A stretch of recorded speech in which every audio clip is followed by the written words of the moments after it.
സങ്കീർത്തനങ്ങൾ 91. അത്യുന്നതന്റെ മറവിൽ വസിക്കുകയും സർവശക്തന്റെ നിഴലിൻ കീഴിൽ പാർക്കുകയും ചെയ്യുന്നവൻ യഹോവയെക്കുറിച്ച്, അവൻ എൻ്റെ സങ്കേതവും കോട്ടയും ഞാൻ ആശ്രയിക്കുന്ന എൻ്റെ ദൈവവും എന്നു പറയുന്നു. അവൻ നിന്നെ വേട്ടക്കാരന്റെ കണിയിൽ നിന്നും നാശകരമായ മഹാമാരിയിൽ നിന്നും വിടുവിക്കും.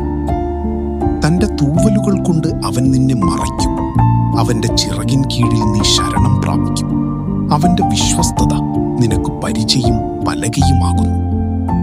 രാത്രിയിലെ ഭയത്തെയും പകൽ പറക്കുന്ന അസ്ത്രത്തെയും ഇരുട്ടിൽ സഞ്ചരിക്കുന്ന മഹാമാരിയെയും ഉച്ചയ്ക്ക് നശിപ്പിക്കുന്ന സംഹാരത്തെയും നിനക്ക് പേടിപ്പാനില്ല. അവർ നിന്നെ കൈകളിൽ വഹിച്ചുകൊള്ളും. സിംഹത്തിന്മേലും അണലിമേലും നീ ചവിട്ടും. ബാലസിംഹത്തെയും പെരുമ്പാമ്പിനെയും നീ മെതിച്ചു കളയും. അവൻ എന്നോട് പറ്റിയിരിക്കയാൽ ഞാൻ അവനെ വിടുവിക്കും. അവൻ എൻ്റെ നാമത്തെ അറികയാൽ ഞാൻ അവനെ ഉയർത്തും. അവൻ എന്നെ വിളിച്ചപേക്ഷിക്കും, ഞാൻ അവൻ ഉത്തരമരുളും.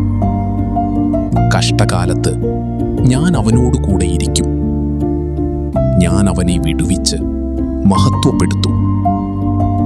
ദീർഘായുസ്സുകൊണ്ട് ഞാൻ അവനു തൃപ്തി വരുത്തും. എൻ്റെ രക്ഷയെ അവനു കാണിച്ചു കൊടുക്കും.